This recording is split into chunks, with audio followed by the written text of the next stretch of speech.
And now, ladies and gentlemen, we usher in our third and final match, and this will be the deciding match because as we enter our third match, we are tied at 1 match apiece. Please welcome your players, starting out with the player from China. Please welcome Li Yan.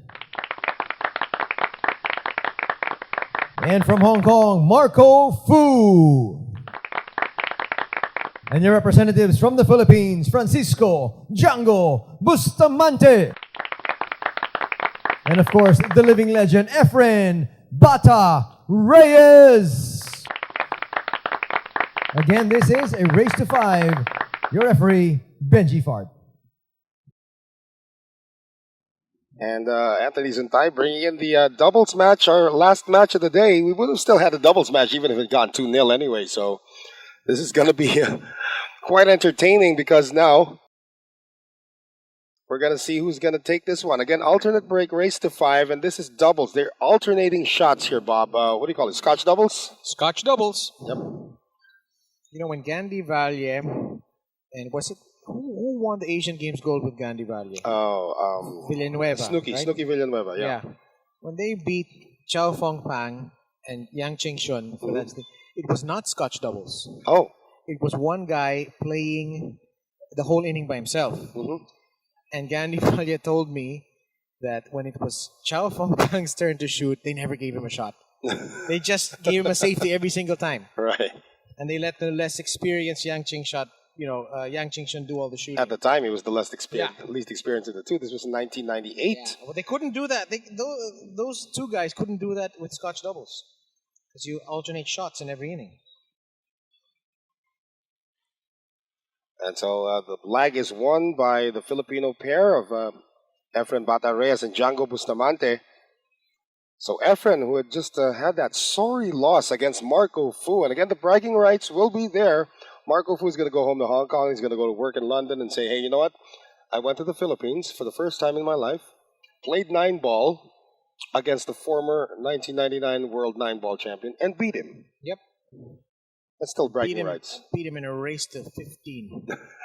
I seriously doubt he's going to be able to do that. And Efren's been breaking better. Cue ball. And stays on the rail. He has a shot at the 2. Okay, I'm calling this one for the... No, Django has a shot at the 2. They probably have this one. Not a whole lot of issues on this table. I was able to catch that one in 2006 when they just blew. I can't believe the thing. You know, I've gotten the commentator's curse thing from you. I was about to say that. I watched it when they just blew out the competition in 2006 in the World Cup of Pool. That was in the Netherlands, was that right? It was in the Netherlands. Is I'm not mistaken? It was in the Netherlands, and this is a good safety. Not a good safety. Because he was supposed to hide the 2 behind the 6. Leon didn't get it done. Now Efren's got a long shot for a counter safety. Where's he hiding this one, Bob? I don't know. You never want to say what these players are going to do sometimes. Contact with the 7, but leaves the 2 ball open for Marco Fu, who's been potting well. It passes to the top right corner, as you can see on the overhead shot. Next object ball will be the 4, the pink 4. Efren standing up as if he knows that Marco's going to either miss this or play a safety. Yeah, there is no shot clock here. Our referee, Benji Farah from Iran, is looking on to the left.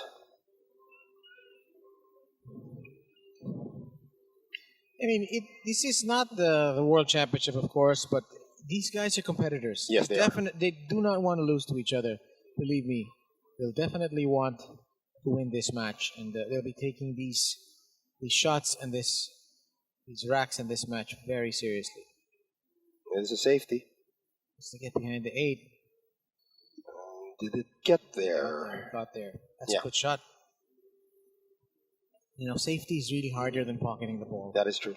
Because you're controlling the speed of 2 balls, whether in when you're pocketing the ball, you don't care how hard the object ball goes into the pocket. There's one real escape for Django. Goes offensive, and it pays off for him. And you know what? There's no hand raised in apology there. And Yeah. I think I know why. Because I think he played that. Yeah, he did. He Knowing did. those guys, they played that. If it was a lesser player, maybe you wonder. If it's Django shooting that, kicking is the biggest advantage that these great Filipino players have. Efren leaves the 4-9 open, and Django's looking at the 4-9.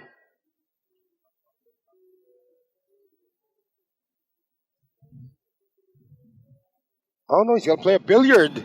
Didn't get it to go.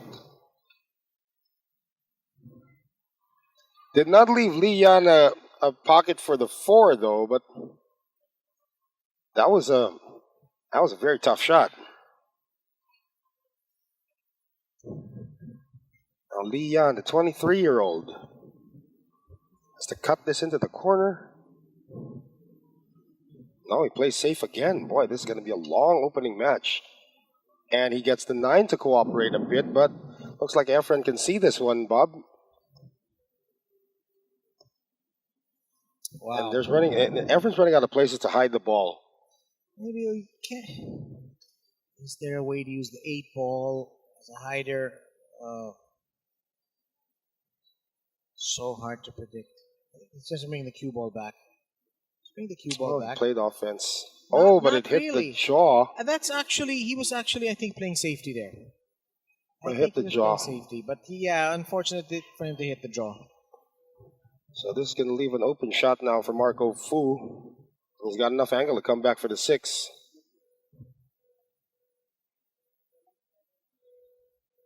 Marco playing in the side? He is. Good shot. Collides with the 9. Still okay, but tougher shot for the 6 though. For Lee Yan. Lee Yan's a lefty. This should favor him more than a right-handed player.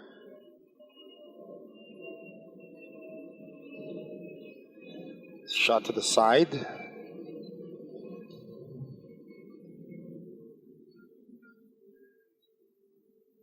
Well done. And this could be rack number 1 to Marco Fu and Lee Yan.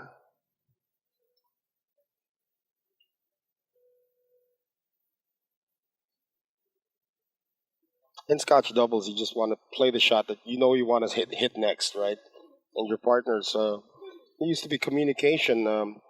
Forget which pair it was from the Philippines that they had to talk in between every shot. And there was also a pair from the United States that talked a lot in between shots. Earl Strickland, probably. No problem in rack number 1 after a very, very shaky start. Safety battle. Eventually, Efren Bata Reyes had a little bit of bad luck in his counter safety. Left an open table for the pair of Marco Fu and Lee Yan. My good friends from the Ascals are also taking in the action here. Yeah, that's Mark Hartman, who's been with the national team. He's still recovering from knee injury. We hope to see him soon. And 6'2" Lee Yan of China now to break. Leading 1 rack to nothing. Very, very impressed with how Lee Yan and Marco Fu have adjusted to the pool game. They've broken mostly decently. They've come up with some nice shots. Their patterns may be a bit different from what we're used to seeing.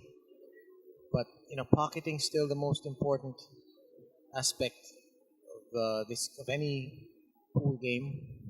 Probably not the most important aspect in 3-ball cushion. That's cushion right. billiards. But, they get the job done. So the 5 went down, and now the Marco Fu is just plotting for his team what route they're going to take to clear up this table. He's left for the 3. It looks like it's okay. So the 3 to the 4 now is going to be the shot that Lee Yan has to think, what's Marco going to like me to do? I think they're out as long as The 6-7 really seems to be the only problem ball.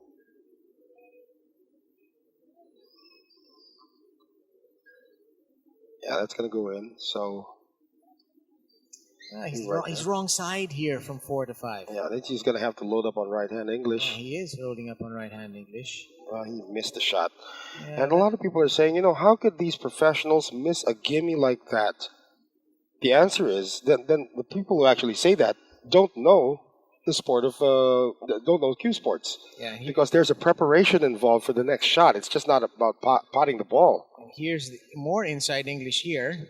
And that's the way you do it. That's how you shoot with inside English. Because in snooker, you use side spin a lot less. You do use it at the highest levels, but you use it much less than you would in pool. Well, again, in snooker, you have a bunch of red balls to choose from. You're not going from object ball to object ball. You're going red color, and then you have a bunch of reds to choose from. So it's easier to plot your course. Yeah. Now, speaking of throughout the course, I think they're going to play for the 7-8 combination here. Because the 7 doesn't go. Yeah, 7-8. It overruns. Yeah, he overruns. He gets it. Goes to the corner. Yeah. Yeah, he gets it up in the corner. I think he played for the corner, yeah. He plays for the corner. If he underhits, he's got the combination. And the Django Bustamante, and watching him throughout his career, Bob, we've been broadcasting his career. He's one of the quickest table studiers on the tour. He studies the table really quick. He knows the moment he took to the table earlier. He said, "This table's fast. This table's got it gets faster when you get down table." Mm-hmm.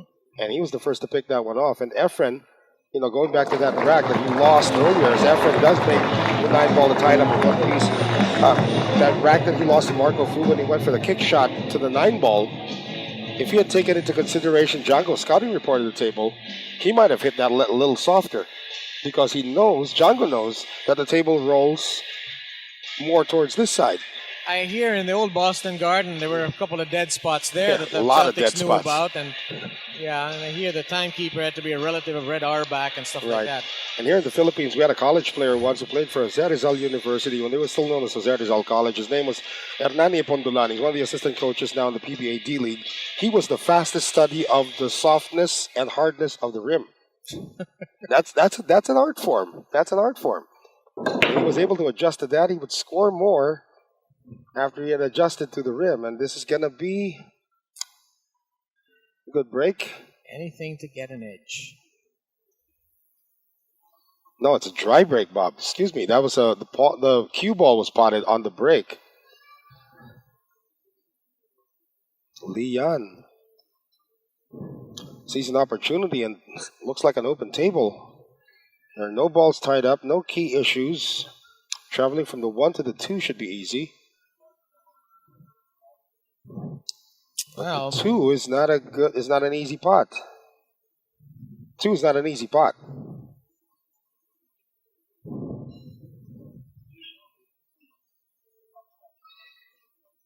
It's not an easy pot for Noel Zarate or Bob Guerrero. Ooh, he's the old. Get down the side. Here. Get down the side. Does it pass the side? I think the 9's in its way. Yeah, I think he's going to get it. Yeah, on the side. Oh, but that Christmas tree gets in the way, and looked like a two-way shot. I think he played that. I think he knew there was no safety. He put a lot of inside English, and then went for the cover. This is going to be the toughest of safeties to escape from today for Efren Bata Reyes. We've seen the viral videos. Nothing much at stake here. This is not a tournament where trophies at stake, but this is going to test him. This is going to test him, and this is something that Efren usually likes. These little challenges. There is no clear way to play out of this one. Minimum 4 rails. He's going to go for 3, the way he's playing this. 1. Ooh, but he collects with the 6 ball. It's going to be a foul. Ball in hand. Yeah.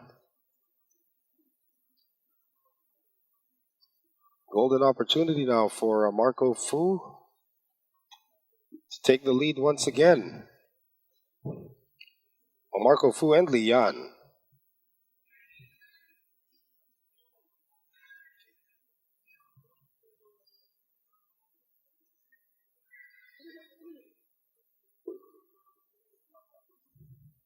These two balls are going in the same pocket.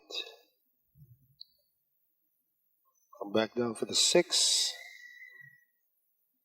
8 and 9 are sitting ducks. No issues, Bob.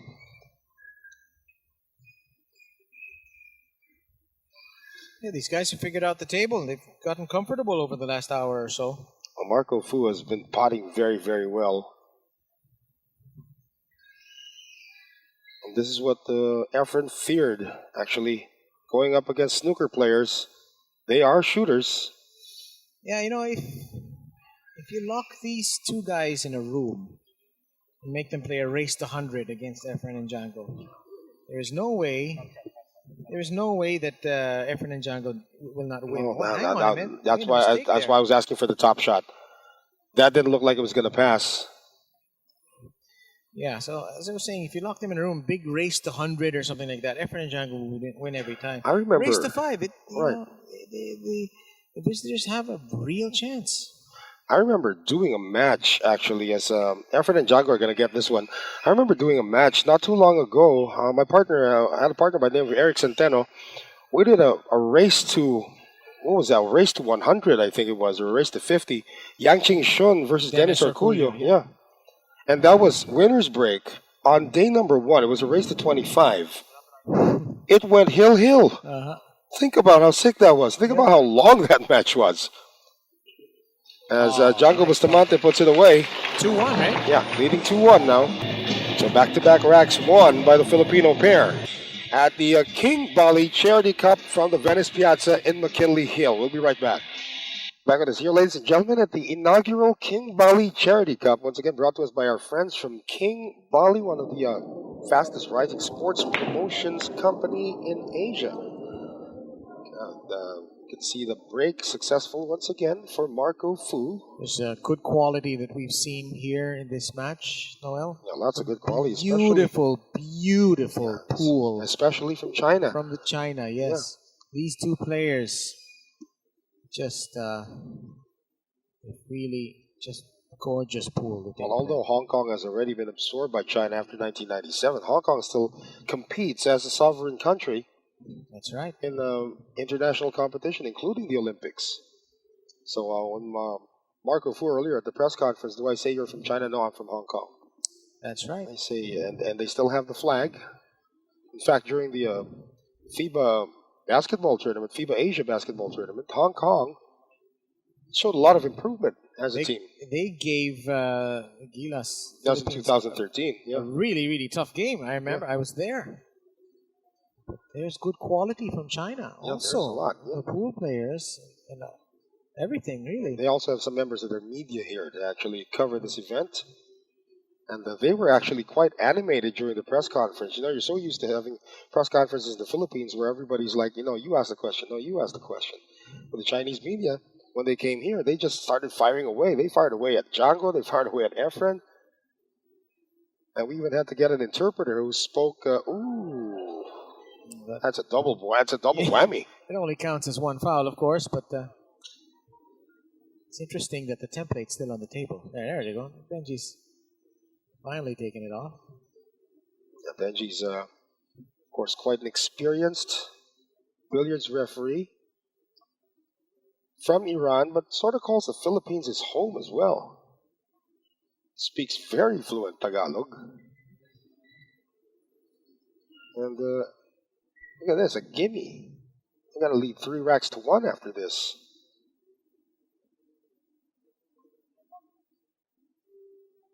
That's just a perfect placement for the 9, Francisco Django Bustamante. Money. 3-1 the lead. The Filipinos. Django Bustamante and Efren Bata Reyes. It's all business suddenly for these two gentlemen. Of course, there is nothing at stake here. This is all going to charity. All the proceeds of this event is going to the CMSP. They built a great center over there at the Nai Cavite. Yeah, the Christian Mission Service to the Philippines. Yeah. Outstanding project. And again, some of the kids from that foundation or from that project have traveled all the way here to Taguig City take in the action, watch their idols at work, and hoping that their idols come out with a victory. And so far, so good for the Filipino pair of Efren Reyes and Francisco Django Bustamante. That's a great shot right there. Efren Reyes, Marco Fu right there in the background. And two names, of course, Efren's a legend in across all cue sports. Of course, he's respected even by the snooker world. And Marco Fu, one day he could actually be mentioned in the same breath as some of the people that he goes up against. Definitely an Asian cue sports legend, I would say, Mark. Yeah, that's actually appropriate. That's a miscue. That's a miscue. Miscue, that's going to be a foul. It's ball in hand. In snooker, that's a legal shot. Yeah. But, of course, in pool, it's ball in hand. And Django's not happy about that. Yeah, he's faltered just when they were up 3-1 and sort of an open table. I say sort of because the cue ball doesn't have to travel much. All the balls are pretty much together at the lower half of the table and all open.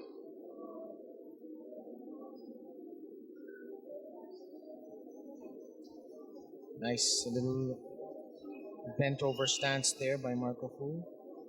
Because you have to bend over more in pool because the table's a lot lower than a snooker table. So he had to, all day he's been, I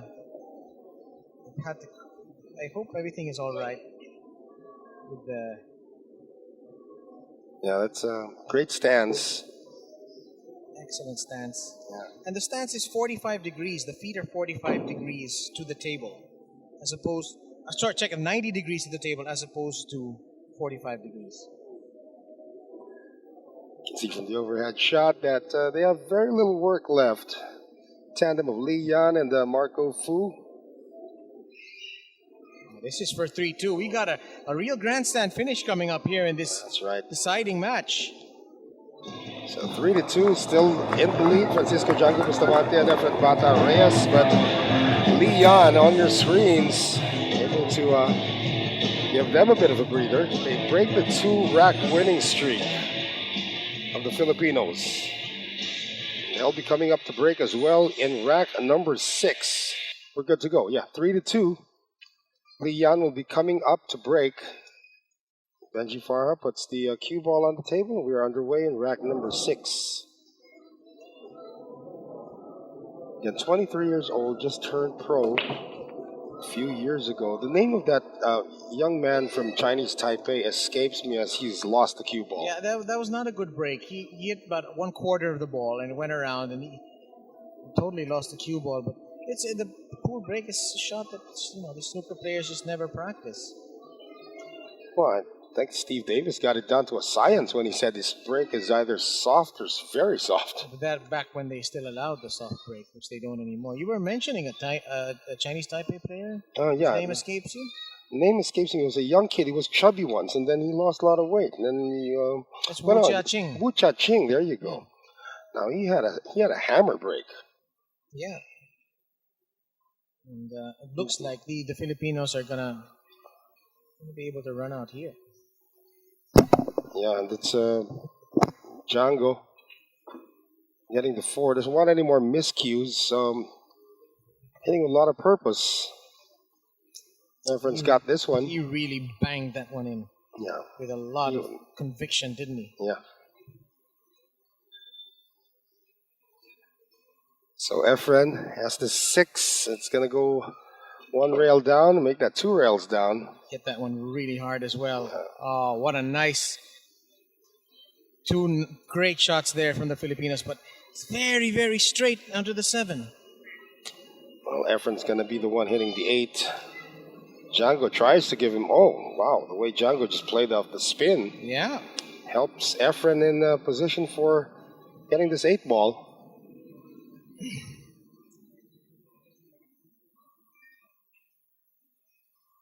And this will put them on the hill.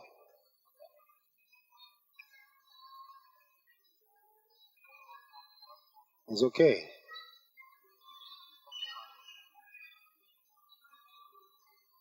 Django. 4-2 for the Filipinos. And they will be coming up to break as well. I think Efren's already texting his family saying, we got this. But at the same time, you got what? There's nothing at stake here. It's for the kids. Yeah, we made the kids proud. That's right. But still, anything can happen.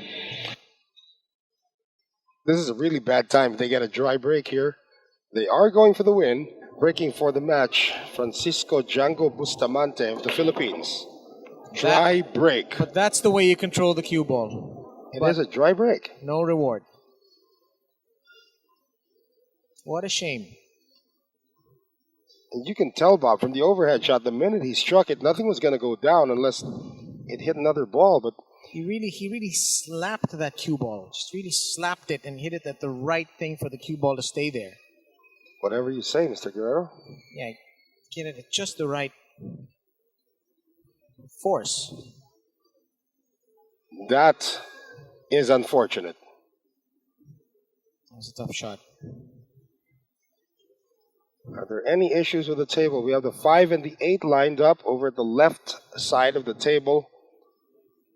Preparation shot should fix that. Efren's going to be stretched over the table unless he goes for the rest. He does. Philippines, it's called a tiririt. Have you studied the etymology of that term? No, I have not.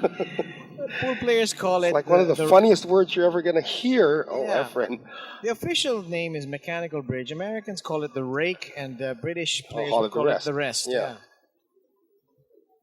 In the Philippines, it's called a tiririt. It's a very funny sounding name. And Bob, that's our assignment. We got to find out the etymology of the term tiririt. And Filipinos have a lot of funny sounding names to describe stuff on the billiard table. That was nothing funny about that shot by Efren, though. There's some probably funny Filipino words to describe that Yeah, shot I'm sure. there. Like the cloth is called the tapete. And the cue ball is called the pamato. Of course, it's also known, if you're Andy Howe, it's the mother ball. The mother ball, Or yeah. the bola y mano. Yeah, bola y mano, called in Spanish.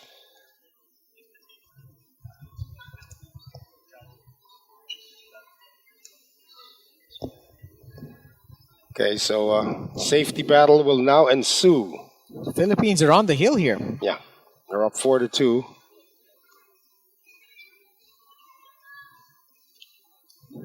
Let's see if Pierre from Hong Kong and China can mount a comeback. Absolutely, they would love to do just that. And he's chasing the 9 ball. Oh, the match almost ended right there.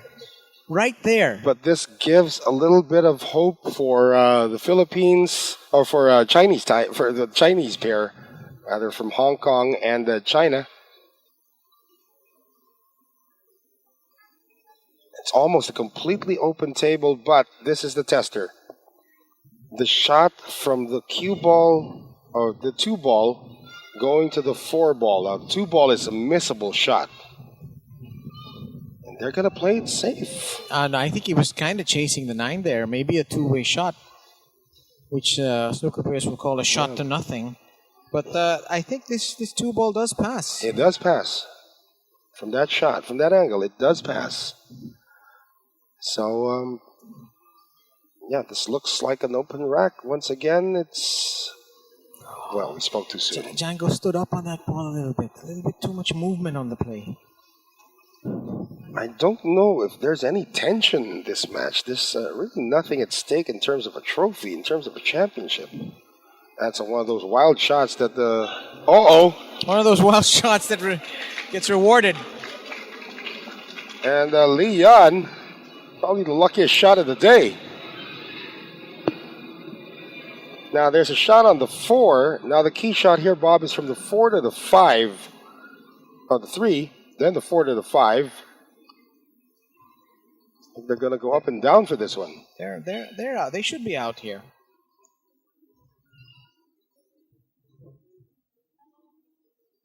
Maybe up and down, maybe to the side.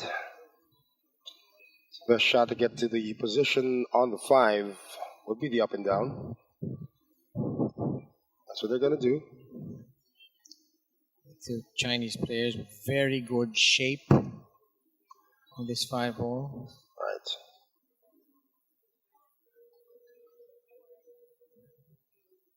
So they can't. Are they okay? They are okay. They are okay. Again, your pulse sort of jumps a bit when things like that happen. It wasn't even supposed to come near the 7 ball. Yeah, they needed a bit more spin or a bit more bottom to avoid that 7. Because a pool player would have wanted to get closer to his work. The snooker players don't care if they have a long shot because they know they'll make it. Right. They kind of ran into that 7 ball there. And they don't mind this shot right here. Again, a pool player would have preferred to play it the other way. Perhaps, yeah. It really depends. There's really more than one way to skin a cat in Q Sports. Especially with 2 balls left. He's missed it. He stood up on that. It's amazing to see a pool player stand up on a shot. A snooker player, rather. Yeah, they're usually very still. But you know what? This is, correct me if I'm wrong, Bob, but this table is a lot lower than a snooker table. It is. It is a lot lower. That's why they've got to really bend over. Yeah. Efren went for everything there. And that's going to leave an open shot and probably award the rack now to a pair of Lee Yan. And wait, hold on. They should get us to 4-3 right here. Yeah. It's going to be a bank. And, oh, it's a miss. And this should be it now. Oh, they've left. He's left a bit of a tester, but you got to like their chances here. This is Django on the table. Oh, that's close again. And what? Efren's going to go for a kick shot here, right? I think he's just going to slip this in. I mean, this cuts in. Could go for a kick shot again and get retribution on the last one, but he will not. There it is. The win for the Filipinos. Francisco Django Bustamante and Efren Bata Reyes winning this one 5-2. We're going to take this short break. We will be back. Stay with us right here on the King Bally Charity Cup. So what has been actually a pretty good roller coaster, especially for us pool fans, has now finally ended with Francisco Django Bustamante and Efren Bata Reyes taking the doubles match 5-2, Bob. Yeah, some really good pool, a lot of fun, and we saw the best of all of these players. And you know, Marco Fu and Lian, outstanding snooker players. They couldn't quite match the experience of the Filipinos, but it's really all about the kids here in this project of King Bally and the Christian Mission Service Philippines, and wonderful that this event has been able to help them. Oh, some of the kids are here, so I'm going to check if we're going to do the extra already. So, ladies and gentlemen, the Anthony Santay is going to be able to do the awarding ceremonies. In just a few moments, you can see the plaques being given out. And once again, Bob Guerrero, it's been an honor working with you. It's been a long time, but here we are again. Too long. Yeah. So once again, on behalf of Bob Guerrero, my name is Noel Zanata. Stick around for the awarding ceremonies to be handled by Anthony Santay, and that'll do it for us from here at the Venice Piazza in McKinley Hill, Taguig City. This has been the King Bally Charity Cup. Congratulations to Efren Bata Reyes and Francisco Django Bustamante.